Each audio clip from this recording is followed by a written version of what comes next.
ഇരിങ്ങാലക്കുട ആസ്ഥാനമായി പ്രവർത്തിക്കുന്ന അക്നീർ എന്ന സ്ഥാപനത്തിലൂടെ യൂറോപ്യൻ രാജ്യങ്ങളിലേക്ക് വിസ വാഗ്ദാനം ചെയ്ത് ലക്ഷങ്ങൾ തട്ടിയ സംഭവത്തിൽ കൂടുതൽ പേർ പരാതിയുമായി രംഗത്ത്. അക്നീർ എന്ന സ്ഥാപനത്തിന്റെ പേരിൽ തട്ടിപ്പ് നടത്തിയ കാറളം സ്വദേശി നിഷ, ഭർത്താവ് സുനിൽകുമാർ എന്നിവർക്കെതിരെ ഇരിങ്ങാലക്കുട പോലീസ് കേസെടുത്തു. 12 പേരാണ് പരാതിയുമായി സ്റ്റേഷനിൽ എത്തിയത്. 5 പേരുടെ പരാതി സ്വീകരിച്ചു. സംസ്ഥാനത്തിന്റെ വിവിധ ഭാഗങ്ങളിൽ നിന്ന് പരാതിയുമായി എത്തിയവരോട് വിസയ്ക്ക് പണം അയച്ചു നൽകിയ ബാങ്ക് പരിധിയിൽ പരാതി നൽകാൻ പോലീസ് നിർദ്ദേശിച്ചു.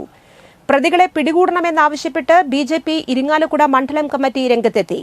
പ്രതികളും കോൺഗ്രസ് നേതാക്കളും നിൽക്കുന്ന ചിത്രങ്ങൾ ബിജെപി പുറത്തുവിട്ടു. വിദേശ രാജ്യങ്ങളിലേക്ക് തൊഴിൽ നൽകാമെന്ന് വിശ്വസിപ്പിച്ച് നിരവധി ഉദ്യോഗാർത്ഥികളിൽ നിന്നും കോടികൾ തട്ടിയെടുത്ത് ഒളിവിൽ പോയ കോൺഗ്രസ് പ്രാദേശിക നേതാക്കളായ ചെമ്പിപ്പറമ്പിൽ സുനിൽകുമാർ, നിഷ ദമ്പതികളെ ഉടൻ അറസ്റ്റ് ചെയ്യണമെന്ന് ബിജെപി കാറളം പഞ്ചായത്ത് കമ്മിറ്റി ആവശ്യപ്പെട്ടു. ഈ ദമ്പതിമാരുടെ സ്ഥാവര ജംഗമ വസ്തുക്കൾ കണ്ടുകെട്ടി പണം നഷ്ടപ്പെട്ട ഉദ്യോഗാർത്ഥികൾക്ക് തിരിച്ചു നൽകാനുള്ള നടപടികൾ സ്വീകരിക്കണമെന്നും ബിജെപി ആവശ്യപ്പെട്ടു. മുൻ എം പി ടി എൻ പ്രതാപനോടൊപ്പം പ്രതികൾ നിൽക്കുന്ന ചിത്രങ്ങളും സോഷ്യൽ മീഡിയ വഴി ബിജെപി പങ്കുവച്ചു.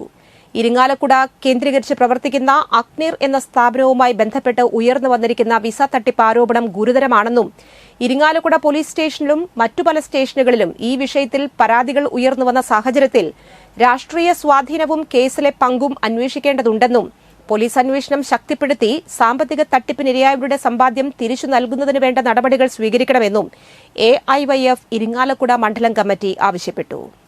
പോയി അവരുടെ വീട് പാലക്കിലാണെന്ന് പറഞ്ഞു. അതനുസരിച്ച് ഞങ്ങൾ കുറച്ച് പേര് പാലക്കിലേക്ക് പോയി. അവിടെ ചെന്ന് കഴിഞ്ഞപ്പോൾ അവർ പറഞ്ഞത് അവിടെ ഇല്ല, ദുബായിലാണ്. അങ്ങനെ അവരുടെ മോൻ ഞങ്ങൾക്ക് അവരെ കോണ്ടാക്ട് ചെയ്ത് വന്നു. അതനുസരിച്ച് ഞങ്ങൾ എല്ലാവരും സംസാരിച്ച് കഴിഞ്ഞപ്പോൾ അവർക്ക് 6 മാസം സമയം കൊടുക്കണം, എല്ലാവരുടെ ക്യാഷും തിരിച്ചു തരാമെന്നാണ് പറഞ്ഞത്. അങ്ങനെ ഞങ്ങൾ കേസായിട്ട് മുന്നോട്ട് പോയി.